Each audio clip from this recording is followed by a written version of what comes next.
Aloha and welcome to another installment of HNN Overtime, the Hawaii News Now Sports Podcast. I'm Kyle Chinen, joined as always by Cienna Pilotin, but we're down another man again. I know. We're missing our boy. We are missing our sweet, sweet boy, Davis. He is on a much-deserved vacation. Vacation slash... Yes, if you listened to last episode, you would know that Davis is getting married. Yay. Super excited for both him and Mel. So, yeah, they deserve the time off, so we'll be keeping it down here for a little bit. We're going to be holding it down, locking it down. What do the DBs do? They're going to...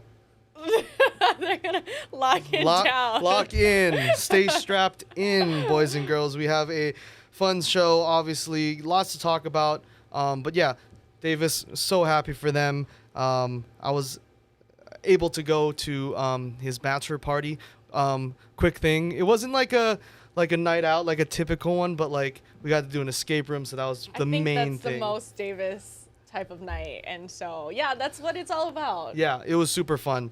And I will say, won't go into more detail, but we cracked it. We escaped. Oh, big brain energy. I mean, yeah. Well, what level did you guys? I think there's normally different levels. levels. There's different levels. I think ours was the newer one, so I think it was one of the more difficult ones. Oh. It was like a cabin in the woods scenario. Oh, yeah. That's fun. Yeah, and like me per se, I'm pretty jumpy, so when things would like unlock and open, it would hit something, and I'm like if you watch Scooby-Doo, like I'm Scooby-Doo jumping into Shaggy's arms. You? Yeah. Yes. You're jumping into Davis's arms. Yeah, exactly. Right. If you guys can picture that. We can. Yes, that's exactly the scenario. But yes, congrats Davis and Mel, and enjoy the much needed and much deserved time off. Speaking of time off, Davis, you're going to be proud of this transition. Speaking of time off, I don't even know where you're going with this. I know where you're going with this now. Come on now. There's a certain team that had some time off last week. I don't know why it took me so long, but yes. That's they right. had a bye week. The UH football team on a bye week. Coming off of a pretty kind of disastrous loss to your alma mater, UNLV, on the Ninth Island. It's hard to call it disastrous when UNLV is just a good team. Yeah. But yeah, that's always a game that you'd at least hope it'd be more competitive than it was. And so it was quote unquote disastrous. Yeah. Yes. But yes, UNLV does look good as well. So I mean, personally, I saw their pictures this week for what they're rolling out against Nevada. Yes. It's a battle of the Silver State here. Hey, you during your time during my time, in this college was a big communications. Deal. This rivalry is huge. So I hope UNLV gets the win this weekend. But yes, their uniform combo, it always hits. But this week, you got to go hard against Reno. Cherry red, everything. Everything, all red, everything. And hey, since I know you're a Reb and you guys don't talk about the school. What is it called? School up north or? Yeah, they're up north. Or what is? We just Reno, like they're Reno. The little brothers. They are little brothers. I'm not a fan. I mean, they beat us at other things too. Right. Like they're better at other things. But yeah, we'll take football. Yeah, I'm not a fan of their current uniform combo. It's kind of blah, like clunky, and I know it's supposed to like look like their old look, but just not. I'm not feeling it. UNLV always top 10 in my opinion. Hey, as I'm far right as there colors. with you. But back to the other Mountain West teams that we're talking about, UH and San Diego State. Another team in red, another cherry red team. The Aztecs come to town. Another game where I think going into it, we both can kind of think that this is a winnable game for UH. You know, both teams not exactly off to the start that they want to. But then again, Cienna, you mentioned this, and we've kind of made this a talking point a lot, is that defense and their tackling. And this is a very run-first, run-heavy defense or offense. Yeah, it's something we've needed to work on before the bye week. I hope that they made changes. I'm not sure. You went to practice a couple of times. We're going to get killed out there if we can't stop the run. Yeah. It's just there's something so, like, it just hurts so much when every single play is a first down or at least 8 yards. Like, that just kills you. And if we have guys in the right area, they're just not finishing, then something's wrong. Like, that's not supposed to happen that way. Right. And I think to Coach Yoro's credit, the defensive coordinator, he's schemed up every single game so far. Yes. Like, we've been to every home game and we've seen the games on the road, and people are in position. Yes, that's how you know. All of a sudden, they're just, woo! Yeah. And that's the hardest part is they expect what's going to happen. They just can't finish it. Like and that's the most frustrating, I think, from a coaching perspective. I'm just putting it out there what they're thinking. But, you can draw it up as much as you want. You can put it in their brains.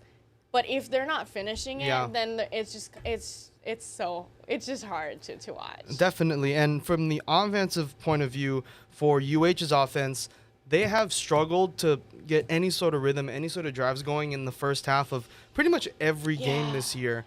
And that's going to be tough because with a run-first team like San Diego State, their time of possession, they're most likely going to control the time of possession. So for UH, they need to start quick getting these darts out, because if they don't control the clock and have the ball as much as San Diego State does, they won't have those kind of late game opportunities like they had against, say, Albany or New Mexico State and things like that, just because of how long this team, can control the ball. And that's why I'm hoping UH comes out firing. I think everybody hopes that. I know 2 weeks ago against UNLV, what got us finally on the board, or finally got us 6, was a trick play to Stephen McBride. Sometimes that's all it takes. Something to just throw off their defense, throw off their coaching, their schemes. And I hope we do more of that, because this dink and dunks, maybe every now and then hand the ball off, like the teams, they know, they expect that. And so if they come out and start firing to Ashlock, start firing to McBride, if it's 3rd and 8, why not do a trick play? Like, get the guys going, like throw the defense off a little bit. And it's just like, if we can get a touchdown early, that might, kind of spark some things. Exactly. I totally agree. And, just from, I'm not trying to play armchair quarterback, but, the run game just hasn't been there this season. Tylan Hines, he's been banged up, and they've kind of been doing running back by committee, which, again, that's just not, there's no continuity there with who's toting the rock. So that's where you see, like, the run game just kind of stalling out. So like you said, I think they just need to open up. I agree. Let them sling it. I think our wide receivers have been good. I mean, and even in times when they're covering McBride or Ashlock, you always have Kwali Nishigaya. Like, there's guys out there. And it just is, it's, I would want the run game to be better. I know they would as well. Yeah. But it really shows how one-dimensional our offense is when we are pretty much passing on every play. And if we do hand it off, it's not going anywhere. Right. And, I think they use the bye week. A lot of the offensive linemen up front, they're kind of getting back to playing, healthy. So a little bit more continuity. Again, continuity is kind of the biggest thing, especially for an O-line. Yeah. Davis? Oh, he's not here. But we need our stats. We need our stats, but also I need the guard to my center. And she's a QB of the team. Obviously. Naturally. But what I'm saying? Like, they need all 5 kind of being on the same page. So when you kind of plug and play these different guys at different spots, that's when you kind of start to see the miscommunication and the missed reads. So it's just one of those things where they gonna get back healthy, and hopefully this O-line can start, kind of regaining that confidence that they had kind of in the beginning. I mean, they ran the ball really well against Vanderbilt. They protected Braden majority of the season, but then those injuries, mostly after the Oregon game, kind of started to pile up on them. Yeah, I think that is a big part of it, the offensive line, because clearly they're working some things out, and it shows we can run the ball. That's not the issue. We can. It's just there's no holes, there's no gaps. And so once the O-line kind of gets their thing going, that can open it up for Jordan Johnson and Tylan Hines and all of them. And shout out my boy Solo Vaipulu. Give him a little bit more touches. Let the big boys run. Loves talking about Solo. I just love that his name is Solo, and his number is 0 now. It's just so cool. He's on a journey on his own. He is on a journey. He's walking alone. He walks a lonely road. Shout out Green Day. But yes, I mean, he's also like, freakishly athletic for a former offensive lineman too. Yeah. So credit where credit is due. They play this Saturday at Ching Complex, 6 p.m. kickoff time. We'll be there to catch the action, and we'll talk a little bit more, recapping it with Billy V the next morning on Sunrise. We'll be on Sunrise on Sunday at K5, so we'll kind of recap it. Yeah, you guys get to see me wear dress pants because of the couch shot. It's basically just shorts with a little extra leg. I know. It's just confounding my knees. It's fine.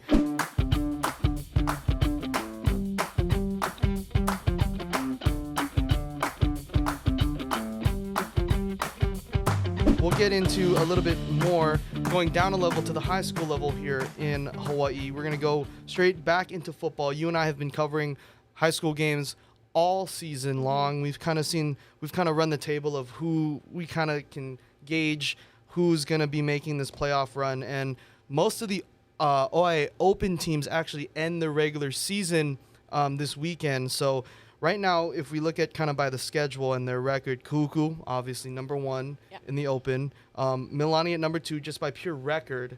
They look good. They do look good. I mean, I don't know about Kapolei, but they were firing. Yeah, the last game against Kapolei over in Mililani was a 56-0 shutout. Shout out Mehuala Parkway, those boys in Millville.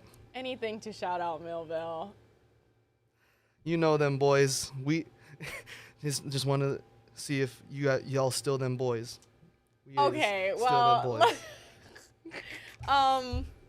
yeah, that I don't think that works in your favor. It doesn't. It doesn't. I mean, I'm definitely not we have some Cowboys fans in the office, and they're going through it right now. But hey, more power to them. They're on their, like you said, they're on their own journey. You're on your own journey. And then rounding out the top 4 in the OIA Open, we have Campbell and Kapolei. They're both sitting at 6-2. The overall. drop off between those two, I mean, is quite significant. Right. And the thing is too with these two teams, so this weekend they're going into both going into it at 6-2, so pretty much even. They have a 6-2 record. Yeah, Kapolei. I mean, here's the thing. We'll get into it a little bit too, but just the way the schedule has kind of worked out. A lot of the Open teams playing D1 teams, kind of splitting both conferences or both divisions rather into 2 halves and playing each other hasn't necessarily worked out for the OIA. We've seen a lot of shutouts, a lot of lopsides, a lot of forfeits. So they're going to go back and kind of go back to the drawing board for next season. But it is what it is. Kapolei has gotten themselves to a 6-2 record. Meanwhile, Campbell also 6-2. But remember, their 2 losses are against Punahou and Kahuku. So those are 2. Wait, I thought they beat Punahou. Oh, I'm sorry. It was a mainland team. Yes. Excuse me. I'm sorry. I was going to say, I was like, wait. I'm sorry. That was right. Weekend. That was the upset weekend. Punahou downed by Campbell. Campbell losing to a mainland team, I believe Liberty of Vegas. Yes. They were in Vegas. Yes. So they were. They lost to Liberty and they lost to Kahuku. So pretty top-notch opponents to lose to. Yeah. Meanwhile, Kapolei, obviously, we had that shutout loss to Mililani, and another one, I'm not too sure off the top of my head what team it was that they dropped a game to. I think they lost to St. Louis. It might have been St. Louis. Yeah, so another ILH team. Oh, that's true. Yeah, you were at that game. So both at 6-2. But the thing is, too, with these next matchups, again, you kind of see them both ending up with the same record. So Campbell sees Maunalua, Kapolei sees Y&I, 2 teams at the bottom of the ILH Open, or OIA Open. So again, it's kind of one of those tiebreaker scenarios to where really this only determines seeding, who gets to see Kahuku, who gets to see Mililani. But I mean, if we're gonna be like matchmakers, Campbell hasn't seen Mililani yet. Yeah. And Kapolei hasn't seen Kahuku yet. Yeah. So, if you're listening, that's kind of the matchup we want to see. That is what I would want to see. As a Campbell fan, I would love to see them play Mililani. Right. And not Kahuku. Yeah. Because 1, we saw it literally last weekend. 2, that's your path. Right. I mean, I mean, if you remember back to last season, I think those two teams played each other like 3 times. Yeah. In the regular season, OIAs and states. Yeah. So it's kind of like we keep using the same analogy, but a UH Long Beach State men's volleyball scenario. It really keeps finding their way back to each other. And I was honestly surprised that Milani and Campbell avoided each other in the regular season.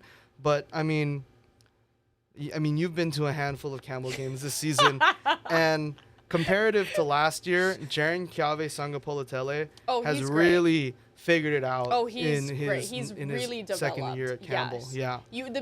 And I always thought he was good last year. I really would watch him and be like, wow, he has great potential. He's not finally, it took him literally less than a year, but he's there. Yeah. He's there. And if he has more to go, then he's going to be great. Right. And, 2 pass-happy offenses going at each other.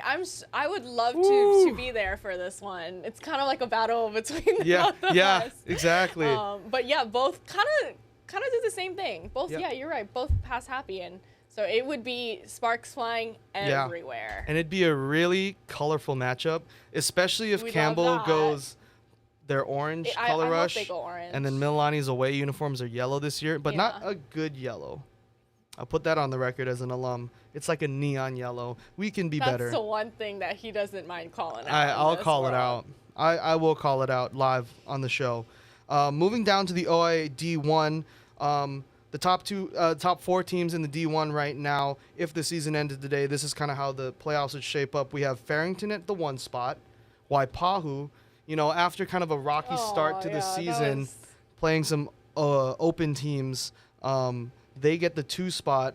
And then in the 3 and 4, we got Lelehua and Kailua. So look at Lelehua going from a winless season last year to making their way into a playoff. Granted, they dropped down the D1 this year. But hey, they're staying competitive, and hey, shout out Mules, shout out. Yeah, Lahua. I'm happy for them. I don't know how far this will take us. Right. But all props to you. Right. And you want to talk about 2 teams that, if they stayed in the open division like they had been in the past couple years, wouldn't have seen the postseason. Farrington, Lelehua. Yeah. And Farrington, we've both been to a handful of Farrington games. They've kind of returned to that old school. Yes, their defense is nasty. Defense is nasty. Run the ball like just straight snap to the running back, up the gut, touchdown. And it's one of those teams that you just kind of have to get ready for a 4-round fight. Yeah. Waipahu, a little bit more pass happy. They've been kind of going through a quarterback carousel. We haven't gone to a couple games in the past couple weeks, but they were going with that transfer at the beginning of the year, and then they went back to JJ Manu, and then now I think they're rolling with Mendoza. Do you remember the freshman that stepped in for? Yes. Wow. So Manu, they've had 3 quarterbacks. That's how long we haven't been to a Waipahu game. We kind of were really high on them going into the season, just coming off of what they did last season. And, it was kind of a rough start for them. Right. I know they would say the same thing. And so we kind of didn't stop watching them, but we were kind of like, oh, this is what it is this season. Right. But, yeah, they've kind of turned it around. They've definitely turned it around. And, Kailua kind of still hanging in there. And they've been, catching some cracks from the open teams. But they always kind of find their way to make it into the postseason, either in that 3rd or 4th spot. So props to them. That D1, again, just because we haven't seen a lot of these matchups in the regular season, I think it's going to be more exciting because we don't know what to expect. Yeah. Like, I remember the OIA playoffs last year, we already saw Waipahu, and then in the championship game, it was even more exciting. So that's going to be interesting. Real quick, in the OIA D2, we got Pearl City, the Chargers coming in at the 1 spot. They are undefeated right now. Yeah, they look good. They do look good. They faltered a little bit last year in the playoffs because of the loss to Trey DeCoscus at quarterback. But they are firing on all They're definitely a lot cylinders. better than last year. And I thought they were good last year. But this year, they're significantly better. Right. And I think because also Trey is a senior, like he knows the offense. He knows the coach. Like, they're ready to go, I think, in the playoffs. Definitely. And I think this is these top 4 teams that, if the season ended today, are pretty solid, because you got Kaiser, who is one of those staples, perennial playoff picture. Roosevelt coming in. You've been to a couple Roosevelt games. Yeah. They're kind of a run first kind of team as well. Also, Kaimuki just squeaking in there. You've told me a little bit about just the play that you've seen out of their quarterback Iosefa Letuli and kind of the season that he's been having. Oh, he's great. I made the joke to Kyle that he's gonna be the next starting quarterback of UNLV. And hey, I'm putting it out there for him. But it really is true. I am not sure what his offer situation is looking like, but if teams are looking for a quarterback, he is right here. And I know they're not really watching Kaimuki games, but man, he's great. And he's great. He's big too. The measurables. He's huge. He's everything you would want in a quarterback. Prototypical. And because he goes to a school like Kaimuki that's quote unquote not a Punahou, not a St. Louis, they're not on the map, nationally across the country. People are missing out on him. But I totally agree. I'm glad he stuck with Kaimuki. Yeah. I don't know if he had it in him to move to another school, but I remember watching him last year and was like, wow. Kind of like a Mike Trout situation where he's real loyal to his team, loyal to the soil. If we're talking about loyal to the soil, I thought Damian Lillard was the most loyal person alive, and he left. So you never know. You never know. I missed that episode. I was on Maui, but yes, I watched and listened to that one. You really thought that he was gonna stick it out? I did, and for Rip City. I did. But I'm happy that he didn't, because sometimes you have to do what's best for you. And I would say the same thing to Mike Trout. If Mike Trout ever wants to take advice from me, leave the Angels. Yeah. There is... Shohei's gone too, man. Yeah, Shohei's gone too. There is a team out there that's willing to pay you big bucks and actually have playoff contention every year. Build a team around you for once. This loyalty thing is just, it doesn't exist. Yeah. Sad to say in the world that we live in. Sorry. No, I mean, hey, that's true. We speaking of I don't know where I'm going. Sorry, Davis, I let you down. Speaking of loyalty. No, my transition's not gonna work. But in the ILH, we have the three teams like usual: Punahou, Kamehameha, St. Louis. Same old. That's loyalty right there. That is loyalty. It's the same three. It's the same three. They're gonna start playing each other like 3 times in the next couple weeks just to decide who gets that one spot into the ILH Open or into the HHSA Open playoffs.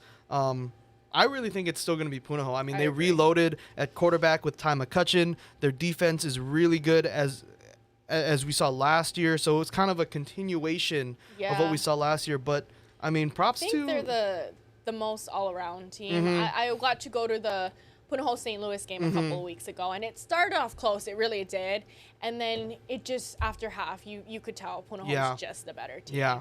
There was touchdowns everywhere in that game. But I think it will be Punahou, but, I mean, I'm not mad at an upset alert. I'm not mad at an upset either. And also, I want to give a shout-out to Kamehameha Kapalama.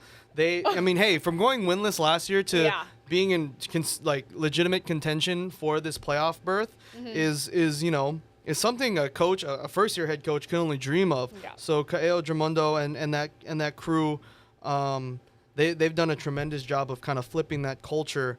But yeah, I mean, shout out also to my boy Tyler Santos and Spencer Santos. They coach the. There is a lot of shout outs going on right now. I know. Those are my closest friends. They coach up at Kamehameha for the Kamehameha 2 team. So I just want to shout them out. Okay. Because I ask them all the time, like, yo, how's it going up there? And they're like, we just want to know what time the game ends so we don't show up too early. Yeah, exactly. Like, also, like, can you let them know that I'm going to be there so that I get, the parking situation is not ideal. I was at the Punahou Kamehameha game, and if you know Kamehameha's campus, the football field is pretty much at the top. Yeah, top of the hill, man. And the elementary school where I parked is basically back at Kamehameha Shopping Center. No. So, talk about a hike. I didn't have the proper shoes, but we made it, and it was a good game. Solid game for Punahou. And then, obviously, in the ILH D1, it's Damien, Iolani. They'll go back and forth. Damien is a little bit closer than to Iolani than in previous years, but I still think Wendell Look and that team is just going to find a way to make their way, and obviously Pac-5 in the D2, regardless of their record in the ILH game D2. of the quote unquote game of the year, I'd say. That is true. You would say too was Iolani and Damien. And that was whew, firing from all cylinders. Was it like 64 points for Iolani and like 58? Yeah. Some crazy, ridiculous number for both teams. So, I mean, Damien's definitely better than in years past. Or Iolani's worse. Sorry, I don't know. It's one of the two. It's one of the two. But I think it just makes it more competitive. No, I like it. I'm here for it. I'd rather have all these games be more competitive than not. Yeah.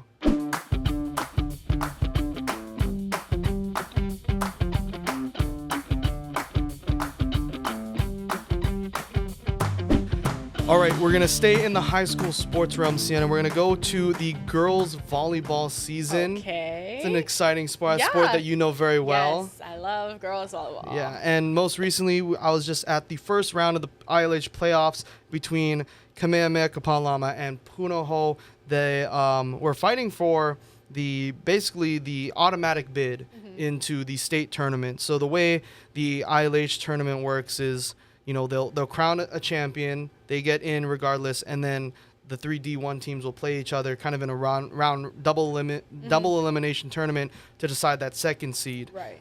Including Kamehameha. So I mean, they're really just playing the other teams, but it's really for Punahou and Iolani to get that second spot. And wow, talk about a game. Both teams, they split the regular season series. Punahou got one early in the year. Kamehameha got one in the regular season finale to force the tie and force this game. And man, the Warriors, they kind of took care of business. 3-set sweep.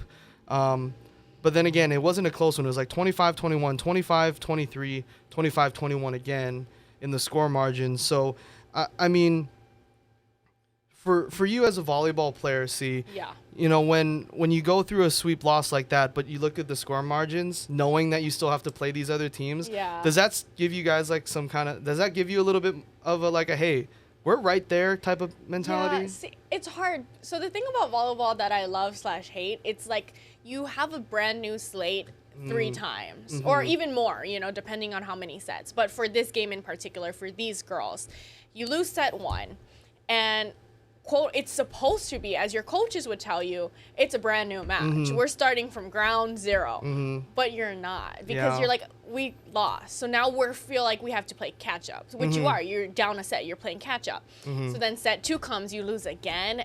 And then most times when you see a 3-set sweep, you see sets 1 and 2 be super competitive, like a 25-23, 25-22 score, and then set 3 is normally the set that like there's a big drop off in points, and that's mainly because you feel like you already lost. And so for these girls who have lost last night, they got swept. Getting swept is just... I mean, you want to win at least a set to show that, okay, we are better than them. We can be when we need to be. But being so close and not being able to finish it out is the hardest part. And that's just, I mean, there's not really anything you can work on. It just, because at the end, once you get to points 20 to 25, it's pure talent. Right. I mean, and talk about talent. I mean, Kamehameha's side, they had opposite and UH commit Adriana Arquette. She was a monster. 18 kills, I think, last night on her own. So she is kind of that person that you're kind of scouting and making sure you keep an eye out for, because like she was making some good play. I mean, Robin Amo got herself a good one coming in soon. Looking at the OIA for a little bit, on the east side of the bracket, top 4 teams, you have Mauna Loa, Kalaheo, Kalani, and Kahuku. So I know we're not too versed in the volleyball world, but I know Kahuku and Mauna Loa, very rich volleyball schools as far as the girls' game goes. And then on the west, you have Mililani, Kapolei, Nanakuli, Campbell. I think that's a pretty strong top 4. Yeah, I would say so too. I mean, I hate to keep shouting out Mililani, but I will. They're the best. They are a good really volleyball team, and they've kind of had that history of being very good. And you know, don't discredit Kapolei or Campbell either. They've shown flashes of greatness. So I mean, honestly, if the season ended today, the breakdown for the state tournament is 6 teams represent the OIA. 2 teams from the ILH, 2 teams from the Big Island, 2 teams from Maui, and 2 teams from Kauai. So realistically, you could see, maybe a Kalaheo or a Kalani drop out for that top 6 in the OIA, and then you got your Punahou, ILH, either Punahou, Iolani, and then Kamehameha. Right. And then from what I was seeing, it looks like maybe Baldwin and I think it's KS Maui that are kind of the top 2 teams right now in the girls' game that would represent the MIL. So just an exciting one to look forward to. I will say not as exciting to know that the championship, much like the men's or the boys' championship, is at the Chinen Activity Center on the campus of BYU Hawaii. I love everybody over there at BYU Hawaii. They are great staff, great people. But the drive, man. I know. I was so excited to go and watch, and now I'm like, will it be on TV? Oh, no. Felipe, we'll go. We'll be there. Yeah. But that is a trek. It is a trek. A road trip, and I mean, we're filling up gas on the way and coming back. Like, we're grabbing snacks. We need snacks. It's the tournament is basically back in Fairfax, Virginia, like the UH men's volleyball team. That's how far it feels. I know we're over exaggerating, but yes, it is a far one. Chinen Activity Center in a couple weeks as the playoffs roll through.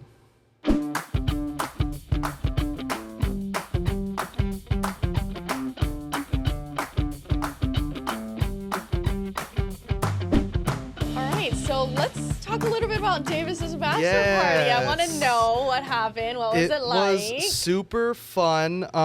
Like we said at the beginning of the episode, very much Davis. So I love that guy. If you seen or heard stereotypical bachelor party, not that, and I absolutely loved it. I love this. Yeah, he loves a burrito. You know this. We know this. That's his like cheat meal / reward. Like on a Friday, he's like, that's what Mel and I are getting. Like whenever we record on a Friday, we have to make sure we record early enough because he's got to get on the road. He's got to go. The burrito's waiting, and then when he travels to the mainland, Chipotle. It's 100%. I know, we know him. The last time I was on a trip with him, he kind of let me know, like, all right, man, we'll get breakfast, but for lunch, Chipotle? And I'm like, yeah, man, I don't care. All right, and then we already did it yesterday, so we'll wait today.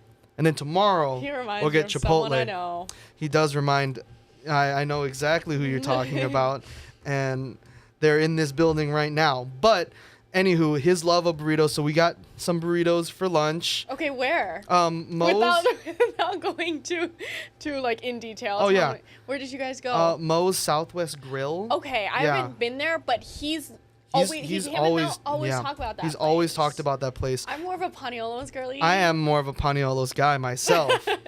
Paniolo's right at Column Mall, right next to Aloha Salads. Yes. In case you want to level up, or you want to have fun and have a burrito. Oh, I'm here for a party. Exactly. You gotta fight for your right to party. Yeah. Hey, shout out Uncle Travie. I swear we were gonna make it through this episode we were without so talking about Travis Kelce. We were so close. And I had to zoo it to him. Had to zoo it. But that's okay. Just one reference. Just one reference. That's all I'm allowed. Thursday Night Football is happening. That's not even. I should be used to it at this point. Broncos country. Let's ride. Let's die. Oh. Poor Mark Carpenter. I know Mark Carpenter in the office. He's like the one Broncos fan, and he is in turmoil. I know a bunch of Broncos fans. Yeah. I don't know why I would want to, but I do. Me too, for some reason. Isn't it weird? It's like... Well, I feel like living in Hawaii, there's like 5 teams that everybody's fans of. And it's the Steelers, the Raiders, the Cowboys, Niners. Those are like kind of the main 4. Yeah, and then like every now and then there's quite a bit of like Broncos. Yep. I'm just thinking about like the people I see on the road. Yeah, I mean, just for the very fact of who played on their teams, there was a big contingency of Tennessee Titans fans when Mariota got drafted, and Miami Dolphins fans because of Tua. All of a sudden, I see a lot of Miami now. Yeah, and I'm not saying that you or Lynn Kawano are bandwagoners, but after the Chiefs win 2 Super Bowls, all of a sudden I'm seeing the red with the arrowhead. Okay. On cars. People thought that we were bandwagons before. Imagine now when all these girls are buying jerseys. Goodness. Like, we are just going to be known as the bandwagon franchise. I know. Because my whole life, I've lived this misery of being a Chiefs fan. And you were fighting. I was fighting for my right to party. To have Not really, but above to 500 just season. Yeah, to literally just have happiness and peace and love. But but all of a sudden we get Patrick Mahomes, and like I remember, I swear every episode we just get into my Chiefs and I just turn on a whole different level and I just get so angry. But anyway, we'll keep this quick. We'll go back to Davis. Yeah. But I just remember like the Chiefs losing with Alex Smith and all, like we'd make it to the playoffs and then Tom Brady would hit us in the playoffs and I just would cry. I would cry in bed. I'm serious. Like I would shut off the world and my parents would be knocking on my door like, are you okay? And I'm like, leave me alone. Like just so dramatic. Just dramas. Like looking out the window, rain falling, crying. No, I'm serious. Like I'd be crying in my room that the Chiefs would lose. Yeah. And then cut to we have a Super Bowl caliber quarterback. We're winning. We're going to Super Bowl almost every year. And people calling me out and Lynn out that, you guys are bandwagons. You hopped on the Mahomes train, whatever. So that made me super mad. Yeah. I always fight back about that. But now the amount of people that are just going to be like, oh, it's just because Travis Kelce. Yeah. They're showing a lot of Taylor Swift in the box again tonight on Thursday Night Football with Brittany Mahomes. Thing. She had to. I know. So they're like friends now. I know they're besties. So all the of a sudden. tea is that Kayla, his ex, unfollowed. Brittany. Yeah. Weren't they tight too? They were tight. Oh no. Brittany Mahomes. I think it's just part of it. Yeah. Like if you're hanging out with his new girl, I gotta go. Like that's not happening. Choose a side. You gotta choose a side. Choose a side. And it's kind of like because they're not together. She doesn't really see Kayla anymore. Yeah. So I get it. But yeah, that is kind of awkward. Yeah. I mean, Brittany definitely chose a side, and we chose a side at lunch because we got chips with the guac and the queso. Davis, that one was for you, man. I mean, you have to. How else do you? I mean, that's very true. Right? Like, what do you just? Nobody just gets a burrito and goes home. No, exactly, no. And so like everybody was kind of like getting burritos. I know Davis had his order, and like I was last in line. What was your order? I ended up getting a burrito, but I don't know why you think that's. I was so close to getting a burrito bowl. Just like being different, he's so quirky. Being quirky, but I was just like peer pressure. Everyone's getting a tortilla, so let me get a real burrito. I feel peer pressure too. You know what I'm saying? Yeah. I was also looking at the nachos, but I mean, like, who eats just nachos by themselves? Nachos is always a great idea until you're starving 45 minutes later. That's true. Like, girl, I'm hungry. That's true. The chips did not do nothing for me. The chips did not. Yeah, the chips. It's majority chips too, because like chips, and then like a little bit of cheese and like sour cream. Like, girl, I need substance. But, I'm not mad at the burrito thing. Yeah, I'm good play. Definitely more of a bowl girly because the whole biting into a burrito it's easier. It's just a mess. Right, I agree. I definitely, when I go to Chipotle or Paniolo's, definitely usually get a bowl with a side of chips, because then when it gets kind of all mixed in, you just kind of that's my just favorite. Dip. That's you my dip, favorite. Like a little chip in your dip. And then actually we went bowling a little bit because we had to wait for our escape room to get ready. We went to Aya Bowl. Ooh. Couple games of bowling. Super fun, super chill. Got to meet. Are you good at bowling? I will say I'm decent for about one game, and then this old center's shoulder starts to give. It's a lot on and the then shoulder. all of a sudden I'm granny rolling it down the lane. I don't blame you. Bowling is just way too much of a commitment for me. It's a full night. It's just too much. I want to do it once, by like literally one row, and then I'm like, I'm done. Right? Yeah, I'm tired. Cause like I totally agree. Like I'm always down for the group, right? For the girl. I'm a big team guy. But then halfway through the first game, your shoulder starts to tell you like, hey man, take it easy. We're getting a little loose in the joints and in the ligaments. Yeah. And then by the second game, you're just completely shot. And then they're like, hey, we still got like another hour on this lane. Let's do another game. And I'm just like, how about I sit this one out? Yeah, I'm definitely not into the multiple lane situation. It's so funny. My grandma, she used to be in this bowling league. Okay. And it was really funny because like she'd take me sometimes and like I'd play along, but like they were legit. They had like the the glove and like the custom ball. Yes. It was an operation. Yes. I've been there. Like some of my closest friends, actually, I remember the first time I started hanging out with them. Mm-hmm. This is back in Vegas. One guy brought his own ball, and I was like, I gotta go. Like own shoes, own ball, like in a bag, in a carrying bag. No. Like mind you, he was I think like 20 years old. I was 20 at the time too. So that's when I was like, I gotta go. Like I'm here to basically throw the ball and like not do the things that they tell you to do. I'm not here to win. Like I'm trying to dribble that thing and then shoot a free throw onto the lane. But no, man's rode up with a suitcase. I said, I gotta go. I mean, half the time we don't even put on the shoes on the lanes. Oh no. And they get mad at us, but I'm not wearing your crusty shoes. Yeah. I'm usually a size 12, but the fact that those shoes have been worn like a million times, a size 12 is stretched out to like a size 13. Yeah, the Knicks are calling. Yeah, exactly. Like they need a power forward. Like what are we talking about?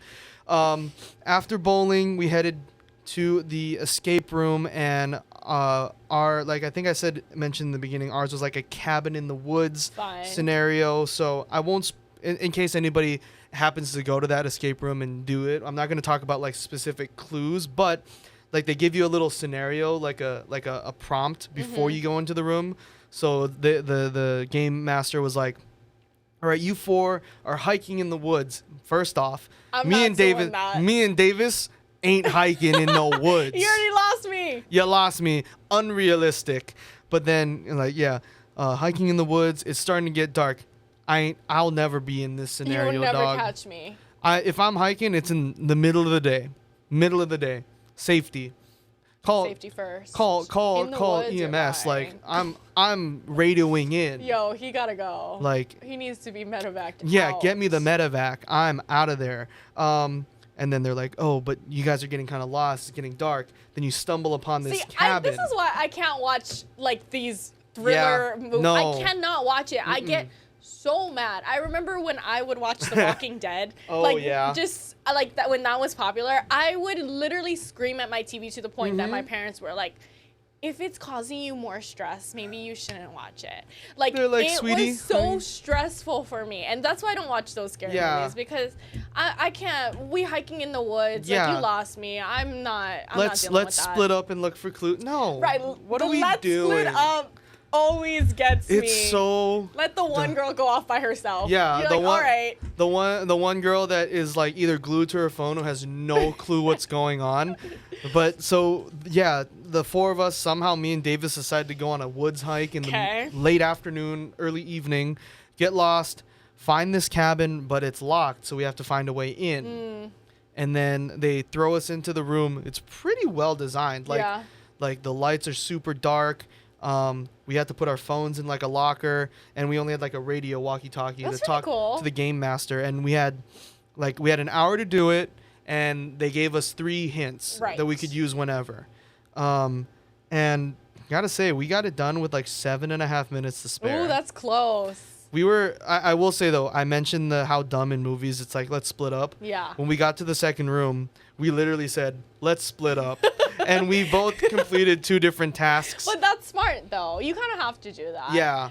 I know in Vegas they have these escape. I know they have these all over, but they have these escape rooms that have like live people in it, and they like you'll walk in and there's like that clown from It, and like they're actually like a live human acting, and like they can touch. Like I don't ever bring me to that. Yeah. I will thank swing you. on them.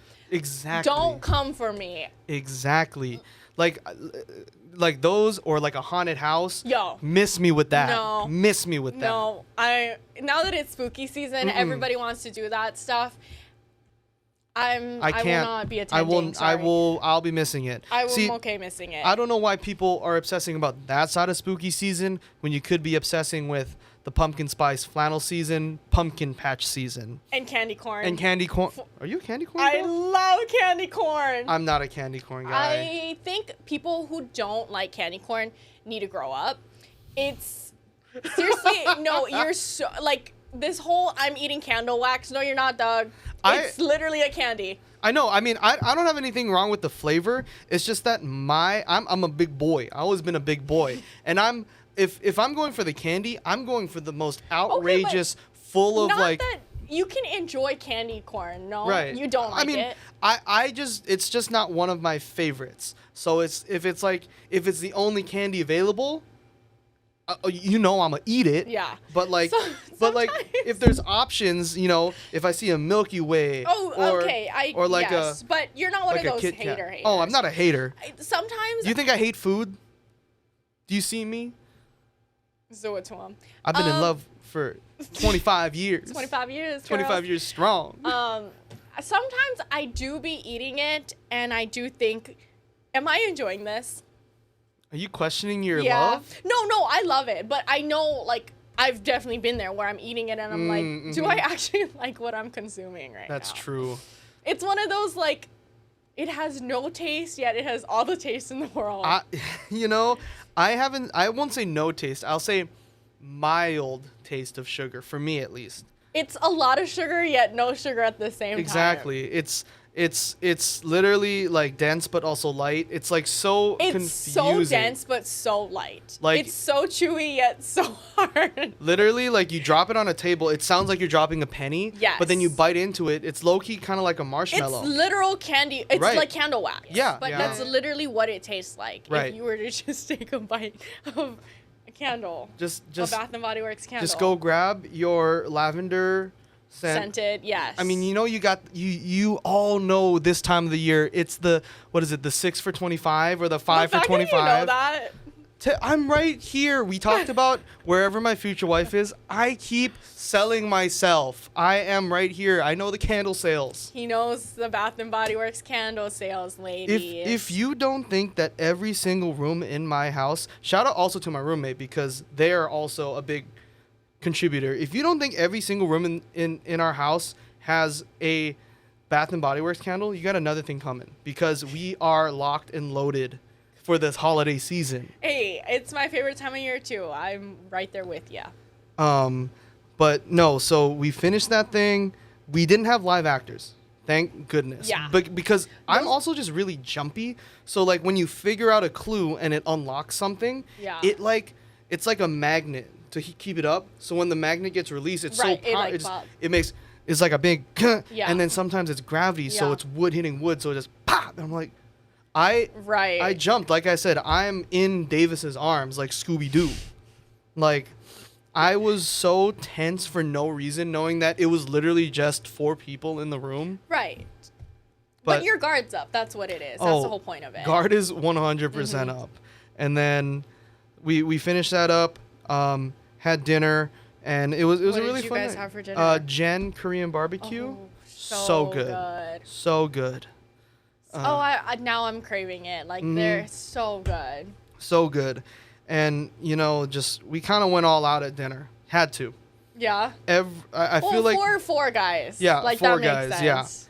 Yeah, and one is Davis and one is me, and we went to town. But also, too, when you go to Korean barbecue or, like, those type of places where you have to cook, whether it be, like, hot pot or... I'm not Oh, you're not... I'm passenger princess till I die, sweetie. I'm not cooking. I think I get this from my mom, but if I'm, like, out with my friends and not with my family, like, obviously my mom, when she's there, I just stay out of the way. Really? And don't get hit. Okay. But, like, when I'm out with the boys or the friends, I'm the first one to grab the tongs. I appreciate that. All right, let's get this going. The thing is, I'm hungry. I'm just not going to be the first one to pick it up. So I'm like, someone else, please. Yeah, I'm literally a baby just waiting here. But yeah, that was fun. And then we got some ice cream. Ice cream? Ice cream. I know you don't really get this flavor, but I got this at Baskin Robbins is like a chocolate peanut butter. Oh, and yeah, it's like, I definitely don't. Yeah, I know. So like, I just really like it. I got the chocolate dipped waffle cone. Oh, that's a lot of chocolate though for me. I'm a big chocolate guy. At Baskin Robbins, for me, I'm a cotton candy girly. Oh, okay. Yes, I have ever since the day I was born. It's very just happy for me. Like that's what I want. I do that. Like when I think of like getting a happy flavor. You ever had the birthday cake? I do. The birthday cake, I like that one. The birthday cake is good in theory. It's always good when they give you the sample, yeah. and then you get the whole thing for yourself, and you're like, this is kind of nasty. Yeah, but yeah, that was really fun. It was kind of like a chill day, and it kind of harkens back to like when you're a kid and you just kind of hang out with your boys and have a good time. Which brings me to my next question. Okay. Speaking of like kind of the activities we did were like kind of back in the day, throwback, hanging out with your boys in like middle school, high school. Yes, hanging out with my boys. Yeah, or the girlies. The girlies. For you. Yeah. You think back to like recess time. Since we are a sports show, we're gonna make it a little sports related. What was your favorite recess sport or activity that you would do on the schoolyard? Might be like your favorite or one that you just got super competitive about. Oh boy, here we go. So I have two. So one was definitely a recess sport, and the other was more of like a at home, like when I'm with my family sport. So on the schoolyard or at recess, I loved playing Foursquare. Okay. Yo, I killed that. Like, I was really good. You ran the square. I ran the square. I don't know why. I think, like, it just had a lot to do with, like, hand-eye coordination, and then I ended up playing volleyball. Like, it was just, like, my thing. But I was really good. Okay, okay. And then, and so my, like, at-home sport was double dutch. I remember watching the movie Jump In, High School Musical. I was about to say, yeah. And I was like, I'm gonna learn, Mom. And I taught myself. I taught my cousin, and we would double dutch. We'd make like our little siblings literally do the ropes for us for hours, and I would make my parents like watch. I'd be like, I put on Sierra goodies, and I was bouncing, girl. She was feeling on the a different beat. level. That's, I mean, does that? Can we let's phone into the parents. Does that footage exist? Because we need a Throwback Thursday episode. If so, I don't think it exists. Dang. Luckily, because if it was today in like now generation, for sure would have went viral. I know it would have, but I don't even think back in the day. Yeah, it for sure was not. But I would make my brother do the ropes for me. And I'd come up with routines. Oh, that was freestyle. That was when I was like, wait, do the LSU cheer team, do they want me? Oh, you know, like I could be a Tiger girl if y'all wanted. Oh, go Tigers. Go Tigers. I remember jump rope. I mean, like I was never very coordinated to begin with. Still not. But you know, we'd have that big like American Heart Association jump rope event. I remember those. And raise money. I just remember. At the end of it, you got a Jamba Juice. Yes. So I would just participate knowing I could not jump rope to save my life. I was one of those kids that would just like, just always whip my ankles because I just couldn't get it down. Yeah. But then like the teachers and the volunteers are like, just put both ends in one hand and then just jump. Yes, so cute. So my little self all like, you know, like just baby me, just. That is adorable. Just waiting for that Jamba Juice. And it wasn't even like the good kind because they were like the frozen like mini ones. Yes, I remember those. But yeah, my favorite recess sport and not necessarily recess. So recess for me in elementary school was kind of like a chill, like kind of relax, go grab some snacks or hang out on the jungle gym. Trying to beat boys in the schoolyard. So the thing is though, my parents kept me in the after school programs in elementary school. So that was kind of our time to run. Yeah. No, I mean like also too like not me having the foresight for it, but like just knowing like at least for my parents, I won't be sweaty recess going into class. Those things, yeah. I know that like I would go home to my parents covered in dirt and sweat. So shout out to my mom for that. I put her through the ringer as a kid. But we would go out into the big field after school program, and our leaders, they would, instead of you going up to ask them like, hey, we want to play kickball, we want to play dodgeball, they would do this thing. This is like a precursor to the game, but it's all encompassing. The entrance would be on a big hill, and we'd all be out like in the middle right by the entrance, and they'd come up, they'd pull a ball out of the bag, and they're like soccer ball, and they'd punt it into the crowd. Okay. And literally first person to grab it is the one who got to play it and set up the game. Oh. So then she'd be like rubber, like dodgeball. Bah, volleyball. Wait, that's pretty cool. Bah, and it's just a sea of kids just trying to play. But then once someone got a game going, I'd say it would be for me dodgeball. I loved dodgeball. That is my most hated game in the entire universe. Don't throw it at me. Don't. That's zone. I didn't sign up for this. I remember, those memes where it's just like me and the boys knowing that it's dodgeball day, and it's like the NFL films of like JJ Watt slow-mo running out of a tunnel, or like that shot of Kobe and Shaq just like the pregame, like me and the boys knowing that it's dodgeball day.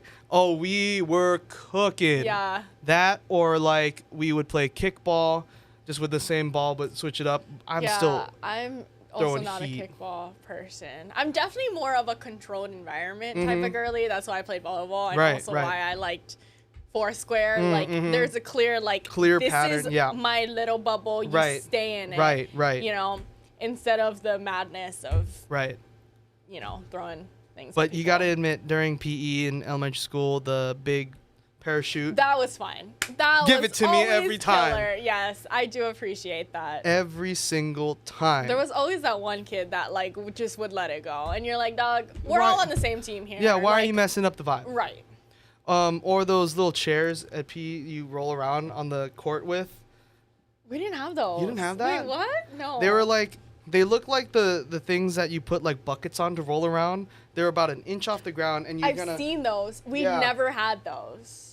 Oh, I'm so jealous. We'd have those, and there was obviously something that the PE teacher wanted us to accomplish, but we'd end up just smashing each other's fingers on each other on just getting hurt. But hey, boys will be boys. Yes. And speaking of boys, shout out to our boy Davis Pittner again on tying the knot very soon, and I was so grateful and happy that you invited me to the batch party, and yeah, I mean, can't say anything more about these two. I think that'll do it for this episode. For Cienna Pilotin, I'm Chinen. Thanks so much for watching or listening this episode of HNN Overtime. To listen to any of our previous episodes, you can head to Spotify, Apple Podcasts, wherever you get the rest of our HNN podcasts, and be sure to check out the video version on our YouTube channel. So long. See you next week. Aloha.